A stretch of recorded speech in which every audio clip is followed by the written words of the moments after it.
amidst the silver clouds and spectacles, I met you. Lady with the loveliest smile I've ever seen. History rippled your cheekbone map from lip to ear. Cauldrons so clear, I knew straight up, you were magic. Silence slurped at your cup, a tiny trick that gave you substance. Spellbound, I edged closer. Back then, I was invisible, too shy to smile without looking for the pieces of pushed luck in my soul's reflection. Too shy to risk cracking my face in case it caved.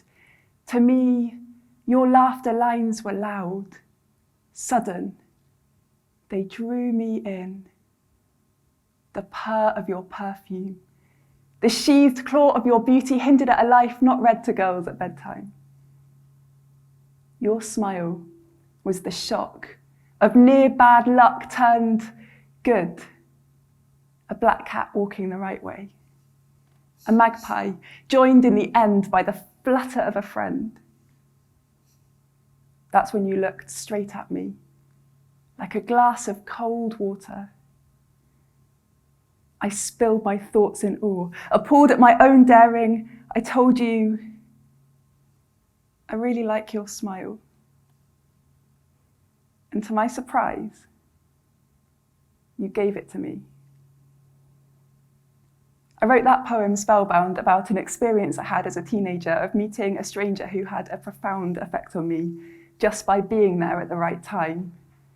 When I was younger, I often found it difficult to talk to strangers at all, and now I make a living from talking to strangers.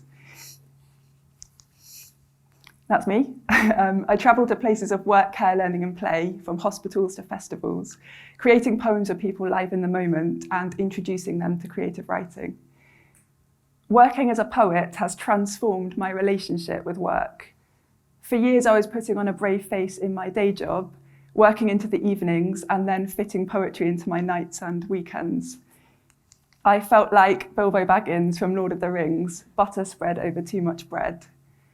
I had a coffee with my parents to ask what they thought I should do, and we agreed I'd give it another 6 months.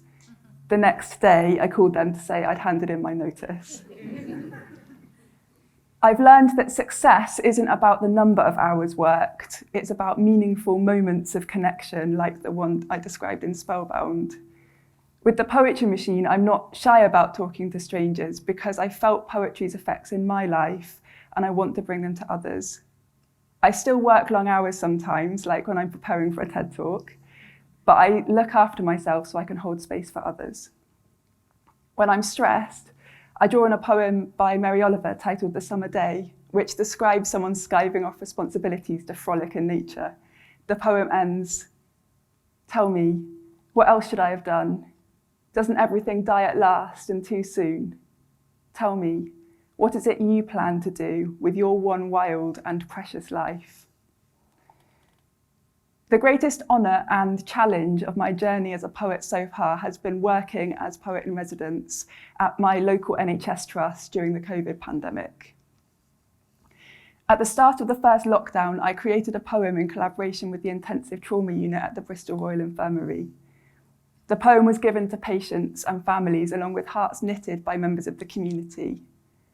One copy of the poem and one heart stayed with the patient while the other went to their family. And this is the poem. Thread. At times like this, we know your seams are coming loose, and every stitch of normal life must feel like glass. But we are here beside them, and we're here for you. So whisper all your wishes to this two-way heart. We'll take them by the hand and hold them by their name. We'll pass along your thoughts like telegrams of home. For there's a thread so delicate, it never breaks. The promise that no one will ever be alone. Staff in the ITU made time to initiate this project, to talk to me and contribute their thoughts and feelings to the poem. because they wanted to reassure families of patients in the ITU that their loved ones wouldn't be alone while visitors were restricted. They knew that poetry could help them to express this complex balance of reassurance and recognition of loss. If ITU staff can find time for the benefits of creativity under the pressure of the pandemic, you can find time in your busy work schedules too. No excuses. Obviously, I don't expect all of you to give up your jobs and become full-time poets, but we can each find moments in our working day for creative writing. You might be thinking, well, I'm not a poetry nerd like Beth. Why would I want to write at work? Well, there's a growing paint box of research to suggest that engaging in the arts, including creative writing, can have well-being benefits. If you're interested, the 2017 Creative Health Report by the All-Party Parliamentary Group on Arts, Health and Wellbeing is a good starting point. Unfortunately, not everyone can easily access the arts outside work due to limited time, shift patterns, living a long way from cultural centres, and so on. A core principle of my practice is bringing poetry to places where people already spend their time. As we spend many years of our lives at work, unfortunately, it makes sense that we should get our dose of creativity in our workplace. In the words of Michael Marmot, author of The Health Gap 2015, health-damaging work is characterised by high demand with no control over the work task, high effort and little reward, social isolation at work, job insecurity, organisational injustice and shift work. Of course, poetry isn't going to address these issues and should not be lip service to well-being, but it can be a way to reflect on work experiences or spend some refreshing time away from them. So how can we actually fit creative writing into our schedules? When working with healthcare staff, it's my job to fit in with the working day and not the other way around. 20-minute one-to-one poetry drop-ins between shifts, 40-minute group meetups with a choice of times, a team poem displayed in a staff room, or some playful poetry prompts to look at while the kettle boils.